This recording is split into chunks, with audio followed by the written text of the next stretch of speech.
اللہ تبارک و تعالی راضی ہو جائے، آج کے دن قیامت آئے گی، نہ جانے میرا کیا حال بنے گا، کن لوگوں میں میرا شمار ہوگا۔ مدنی کریم صلی اللہ تعالی علیہ وسلم کا دربار لگا ہوا ہے، مجلس ہے آقا مدنی صلی اللہ علیہ وسلم کی۔ وہ کتنے مقدروں والے جوان تھے جو اپنے محبوب صلی اللہ علیہ وسلم کی مجلس میں بیٹھتے تھے، وہ کتنے خوش بخت اور خوش نصیبے والے لوگ تھے جو اپنے آقا کے سامنے بیٹھتے تھے۔ حضور کریم صلی اللہ علیہ وسلم نے فرمایا مجھے 3 چیزوں سے بڑی محبت ہے، 3 چیزیں بڑی پیاری لگتی ہیں، 3 چیزیں دنیا میں بڑی مرغوب ہیں مجھے۔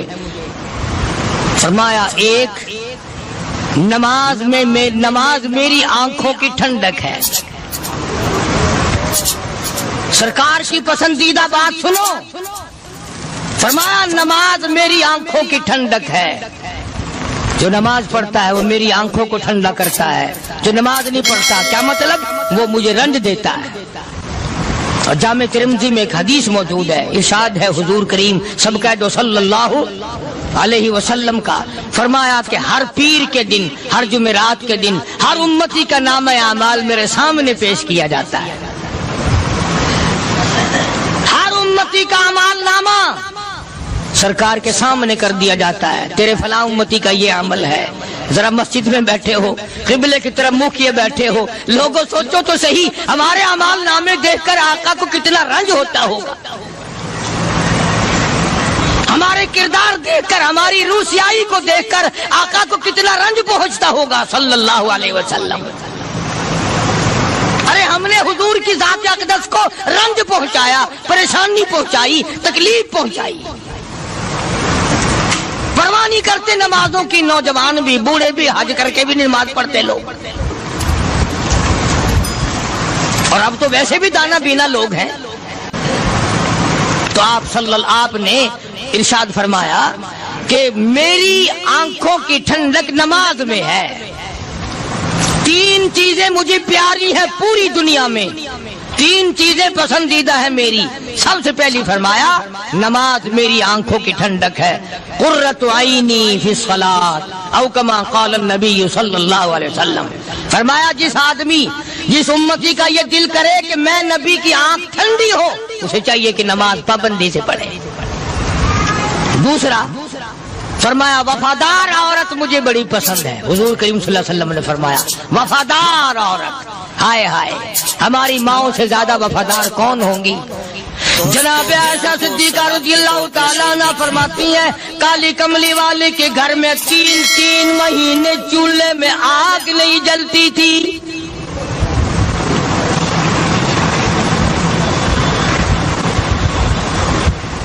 دوسروں کے واسطے ہے سیم و زر و گوہر، اور اپنا یہ حال ہے کہ چولہا ہے بجھا ہوا۔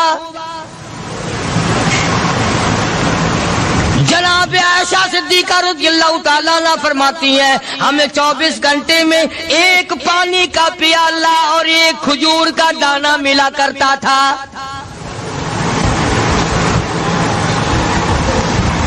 کبھی اپنی ماہوں کی خوراک تو دیکھو، خرچہ تو دیکھو، اور اگلی بات سنو تو حیران ہو جاؤ۔ جناب عائشہ صدیقہ رضی اللہ تعالیٰ عنہ فرماتی ہیں اس پیالے اور کھجور کی قدر بھی تب ہوئی جب وہ بھی نہ ملی۔ پیسوں کو برباد کرنے والوں، بے قدری کرنے والوں، ذرا سوچو تو صحیح کہ کیا گھر ہے محمد عربی سب کہہ دو صلی اللہ علیہ وسلم کا۔ اسی گھر سے خیر و برکت ملی صحابہ کرام کو، لیکن دنیا نہ تھی، بلڈنگ نہ تھی، کوٹھی نہ تھی، بنگلہ نہ تھا، چہل پہل نہ تھی۔ اچھا ایک بات اور آج یاد کر کے لے جاؤ، یہ تو مجبوری ہوئی نا، یہ تو ایک مجبوری ہوئی، پریشانی ہوئی، محتاجی ہوئی کہ پانی کا 1 پیالہ اور 1 کھجور کا دانہ ملتا تھا۔ اور اگلی بات سنو تو حیران ہو جاؤ، مجبوری اور چیز ہے، اختیار سے کرنا اور چیز ہے۔ جناب فاروق اعظم رضی اللہ تعالیٰ عنہ کی حکومت ہے. عائشہ صدیقہ رضی اللہ تعالیٰ عنہ سال کا خرچہ 12,000 روپیہ بوری میں بھر کر حضرت عمر نے حضرت عائشہ کے گھر پہنچا دیا. لو تمہارا یہ سال کا خرچہ آ گیا. سال کا خرچہ حضرت عمر رضی اللہ تعالیٰ عنہ نے جناب عائشہ صدیقہ رضی اللہ تعالیٰ عنہ کے پاس بھیجا. اتنا بڑا بورا بھر کر آیا. اللہ غنی، بجائے خوش ہونے کے، بجائے مچلنے کے، بجائے فخر کرنے کے، اپنی خادمہ سے فرمانے لگی. حضرت عائشہ خادمہ سے فرمانے لگی میں نے تو اپنے محبوب صلی اللہ علیہ وسلم کے پیٹ پہ پتھر دیکھے، میں نے تو کالی کملی والے کو فاقے کرتے دیکھا. خادمہ سے فرمانے لگی اس بوری کے اور میرے درمیان میں کپڑا لٹکا دے، میری آنکھ دیکھنا گوارا نہیں کرتی، میری آنکھ دیکھنا بھی گوارا نہیں کرتی. اس نے کپڑا لٹکا دیا. اس کے بعد خادمہ سے فرمانے لگی مدینے میں اعلان کراؤ جس کو خیرات چاہیے وہ عائشہ کے دروازے سے آ کے لے جائے رضی اللہ تعالیٰ عنہ. سارے مدینے میں اعلان ہوگا خیرات لینے والے آ جاؤ. شیئر ضرور کریں. ایک اور بات تھی اس وقت میں، ضرورت مند جاتا تھا، یہ نہیں کہ ٹیبک میں ہزاروں روپیہ پڑا ہوا پھر بھی مانگ کے کھانا ہے، جیب میں ہزاروں روپیہ پھر بھی مانگنا ہے، پلے سے نہیں کھانا. کہ جتنے بھیک مانگے ہیں نا بھیک مانگنے والے، 1 کروڑ روپیہ دے دو انشاءاللہ شام کو پھر بھی مانگے گا. اس کے مقدر میں بھیک مانگنا ہے. فرمانے لگی کچھ نہیں ہے. وہ خادمہ کہنے لگی کچھ نہیں ہے. اب وہ خادمہ کہنے لگی کہ اگر 1 ٹکے کا گوشت منگوا لیتی تو تم بھی اپنا روزہ کھول لیتی، گوشت سے میں بھی کھا لیتی. کیا جواب دیا اما عائشہ صدیقہ رضی اللہ تعالیٰ عنہ نے؟ فرمانے لگی اب تانا دینے سے کیا فائدہ، تو نے اس وقت یاد کیوں نہیں دلایا؟ اس لیے میں نے یہ واقعہ سنا دیا کہ پہلی بات سن کر کے تو آپ لوگوں کے دل میں بھی یہ بات آئی ہے نا کہ جی مجبوری ہے، چوری تو وہ کرنے سے رہی بیچاری. پریشانی جو ہوئی، غربت جو ہوئی، تنگی جو ہوئی، چلو پانی کا پیالے پہ گزر کیا. اور نہیں، یہ حضرات اختیاری بھی فاقہ کرتے تھے. اب 12,000 آیا اور افطار کرنے کے لیے چھچوا رہے، کھجور بھی نہیں. اور ہم تو خدا جانے کب کب تک کا انتظام سوچتے ہیں، پوتے پوتیوں تک کا انتظام جب تک نہ کر لیں اور اولاد در اولاد تک کا انتظام نہ کر دیں اس وقت تک ہماری تسلی تو ہوتی نہیں. اسی کو مجذوب نے بڑے عجیب طریقے سے سمجھایا، کہتا ہے کہ آنے والی کس سے ٹالی جائے گی، آنے والی کس سے ٹالی جائے گی، اور جان ٹھہری جانے والی جائے گی، روح رگ رگ سے نکالی جائے گی، تجھ پہ ایک دن خاک ڈالی جائے گی. تیرے رشتہ دار عزیز اقربا دھڑا دھڑ مٹی پھینک کے ایسے آئیں گے گویا تجھے پہچانتے بھی نہیں. بڑی بڑی عجیب باتیں کہی مجذوب علیہ رحمت نے. اللہ کی رحمت نازل ہو اس کی قبر مبارک پہ آمین کا. کہتا ہے سب کی سب ہیں راہ روے کوئے فنا، سب چل رہے ہیں فنا کی طرف. اب یہ جو ہم لوگ بیٹھے ہیں نا خوش ہو رہے ہیں، میری 50 سال عمر ہو گئی، میری 60 سال عمر ہو گئی، میری 40 سال عمر ہو گئی، میری 30 سال کم عمر ہو گئی. اور اصل بات ہمارے دماغ میں اپنے آپ کو آخرت کے لیے جس قدر ممکن ہو سکے تیاری کریں. آج کل بڑی رات ہے، سویرے اٹھو، کم سے کم صبح و شام ہر آدمی 1 تسبیح درود شریف کی، 1 تسبیح استغفار کی اور 1 تسبیح تیسرے کلمے کی. یہ تو کم سے کم ہو ہی جائے. بکواس کرتے سو جاتے ہیں، بکواس کرتے اٹھ جاتے ہیں. بلا ہے کوئی زندگی کا معاملہ؟ اللہ سے معافی مانگتا سو جا اور معافی مانگتا اٹھ جا. خدا کی قسم اللہ کا دریائے کرم جوش میں آئے. تو یہ ساری چیزیں میں نے لیے عرض کی تو وقت پورا کرنے والا حساب نہیں کہ نہ جانے کس کو توبہ کی توفیق ہو جائے. کم سے کم ان 3 تسبیحوں کو ہر مرد عورت لازمی پکڑ لے، ایک تسبیح درود شریف کی، ایک تسبیح سبحان اللہ والحمدللہ ولا الہ الا اللہ واللہ اکبر ولا حول ولا قوۃ الا باللہ العلی العظیم، اور ایک تسبیح استغفر اللہ الذی لا الہ الا هو الحی القیوم واتوب الیہ، یا استغفر اللہ ربی من کل ذنب واتوب الیہ، اور ایک تسبیح درود شریف کی اللہم صلی علی سیدنا مولانا محمد وعلی آل سیدنا مولانا محمد مبارک وسلم وصلی علیہ۔ جب ایک مرتبہ درود بندہ پڑھے گا 10 بار اللہ کی رحمت آئے گی، 10 گناہ معاف ہوں گے، 10 درجے بلند ہوں گے، 10 خطائیں معاف کر دی جائیں گی، تو کتنا بڑا اجر ہے۔ خصوصاً بوڑھوں کو چاہیے کہ وہ گپوں میں اپنا وقت خراب نہ کریں۔ خدا کی قسم قبر میں جانے کے بعد تجھے ایک سانس کی مہلت پر مجھے اس بات کا افسوس ہے کہ آپ لوگ پورا مضمون سننے کی کوشش نہیں کرتے، بلکہ بعض لوگ بالکل اخیر میں سر سے، ایک ہے جمعے کی فضیلت حاصل کرنا، ایک ہے جمعہ پڑھنا، ایک ہے سیرو لہاونا، اس میں بڑا فرق ہے۔ ایک ہے سر سے اتارنا اور ایک ہے اس کی فضیلت کا حاصل کرنا۔ حدیث پاک میں آتا ہے کہ جمعے کے دن فرشتے دروازے پہ کھڑے ہو کر کے حاضری لگاتے ہیں۔ ہاں، اللہ صاحب مل کی ٹیکسٹائل مل کی حاضری کا تو پتا ہے، مسجد کی حاضری کا کوئی پتا نہیں۔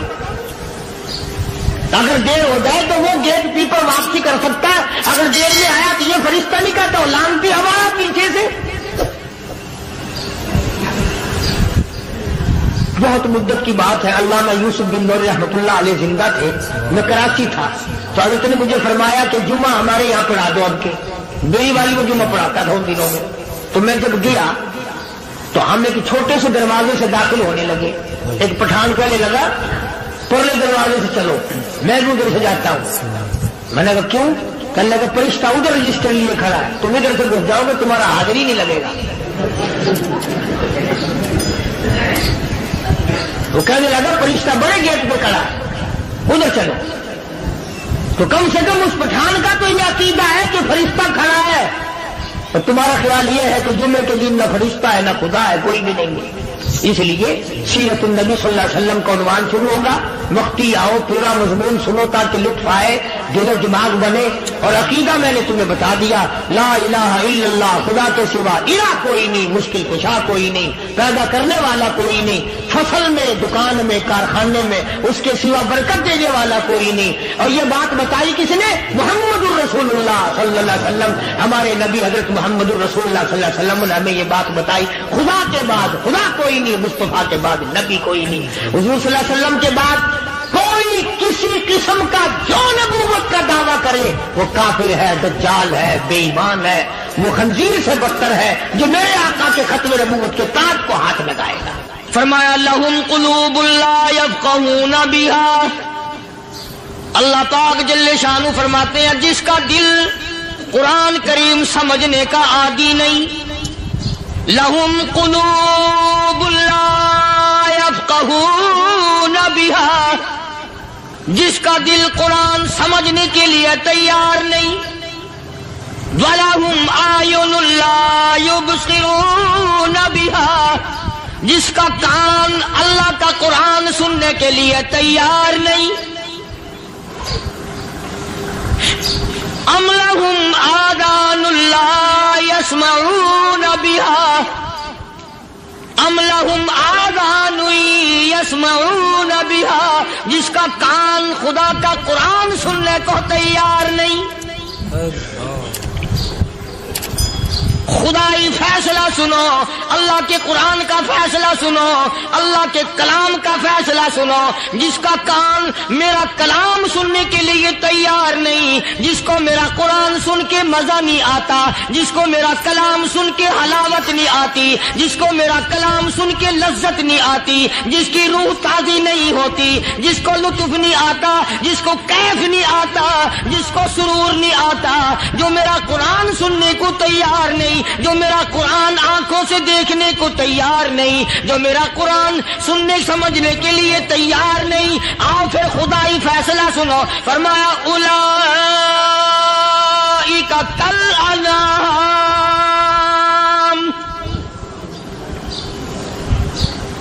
میرا فیصلہ نہیں، کسی پارٹی کا فیصلہ نہیں، کسی فرقے کا نہیں، کسی طبقے کا نہیں، کسی جماعت کا نہیں. فرمایا اولئک الانعام. پیدا کرنے والا مالک و خالق کہتا ہے مجھے اپنی کبریائی کی قسم یہ سارے جانور ہیں.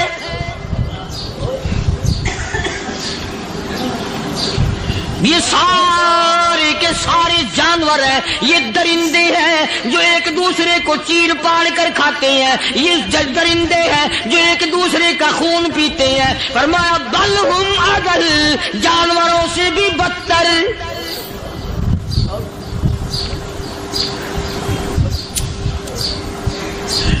جس کے دل میں قرآن سن کر ترس نہیں، جس دل میں رحم نہیں، اپنے سے کمزور دیکھ کر جس کے دل میں شفقت نہیں، مہربانی کا مادہ نہیں. فرمایا وہ کوئی بندہ ہے، وہ تو جانور ہے. اور خدا قسم میں آ گیا فرمایا بل ہم اضل، اس سے بھی بدتر. اللہ والے جو ہیں وہ ان خصلتوں کو دور کراتے ہیں اور وہ آدمی کے مزاج اور دل میں سے ایسی چیزیں نکالتے ہیں جو اس کی بربادی کا ذریعہ بنتا ہے. دل کی بیماریوں کا کسی کو فکر نہیں. بخار ہو جائے آپ چڑھ جائے آپ کو پتہ چل جاتا ہے، نزلہ ہو جائے آپ کو پتہ چل جاتا ہے، کھانسی ہو جائے پتہ چل جاتا ہے. دل کی بیماریوں کا کیا پتہ چلے؟ صحابہ اکرام رضوان اللہ تعالی علیہ مجمعین کی جماعت کے اللہ پاک کے محبوب حضرت محمد الرسول اللہ صلی اللہ تعالی علیہ وسلم نے دلوں کی صفائی کی. پہلے لوگ جھونپڑیوں میں کچے کوٹھوں میں رہتے تھے، نہ اتنی صفائی تھی نہ اتنی ترقی تھی. آج برتنوں کی صفائی دیکھو، کپڑوں کی صفائی دیکھو، مکان کی صفائی دیکھو، رات دن بس اسی دھندے میں لگے ہوئے. سارا دن برتن دھونے سے فرصت نہیں، سارا دن کپڑوں کے بناؤ اور سنوار میں فرصت نہیں. تو اللہ والے ایسے موقع پر بڑی عجیب بات کہتے ہیں. وہی مجذوب ہے، مجذوب علی رحمت کہتے ہیں بظاہر تو ہر شے میں بے حد صفائی، بظاہر تو ہر شے میں بے حد صفائی، مگر دل میں ہے گندگی انتہائی. بظاہر تو ہر شے میں چہرے کی صفائی، بدن کی صفائی، نہ جانے کتنی قسم کا صابن ہے، نہ جانے کتنی قسم کے پاؤڈر ہے، نہ جانے کتنی قسم کے شیمپو ہیں، نہ جانے کتنی قسم کے کپڑے ہیں، کیا چال ڈھال ہے، کیا نئے نئے ڈیزائن ہے. مجذوب کہتا سب کچھ دیکھ لیا، بظاہر تو ہر شے میں بے حد صفائی، مگر دل میں ہے گندگی انتہائی. جس یار کی بیٹھک میں بیٹھ کے کھانا کھایا، جس رشتہ دار کی بیٹھک میں بیٹھ کے کھانا کھایا، اسی کی بہن کو دیکھ کر آبرو پہ ڈاکہ ڈالنے کا پروگرام ہے. جس دوست کے گھر میں بیٹھ کے کھانا کھایا، اسی دوست کی بیوی کی عزت لوٹنے کا پروگرام ہے. پرانے زمانے میں اب بھی دلی جیسے شہر میں اگر دعوت کی جاتی ہے تو وہاں ایک تشتری میں نمک آتا ہے سب سے پہلے. عام میں بھی دستور تھا پرانے زمانے میں، اگر کوئی دعوت کرتا، کوئی تقریب کرتا، سب سے پہلے نمک آتا تھا. ایک ایک انگلی ہر شخص نمک چاٹتا تھا. کیا مطلب؟ جس نے نمک چاٹ لیا اب وہ نمک حرامی نہیں بنے گا. اس گھر میں چوری کرنا، اس گھر کی آبرو کا غلط تصور لانا، اس گھر کے مال میں خیانت کرنا وہ حرام سمجھتا تھا جس گھر کا میں نے نمک چکھ لیا. اور مسلمانوں کی بات نہیں، ہندوؤں کی بھی یہ باتیں تھی. مولانا محمد علی صاحب جلندری سب قید رحمت اللہ علیہ فرمایا کرتے تھے کہ ایک سکھ تھا بہت بڑا ڈاکو. مسلمان اور ہندو مل کر اس کو ساتھ ملا کر کے لے گئے کہ یہاں اس گاؤں میں اس پنڈ میں ڈاکہ ڈالے. سفر کر کے گئے، تکلیف اٹھا کے گئے. اس سکھ ڈاکو نے پوچھ لیا کہ یہ کون سا گاؤں ہے کہ یہ فلانا ہے. اچھا سارے کے سارے یہ تلاش کرو، یہ سوچ بچار کرو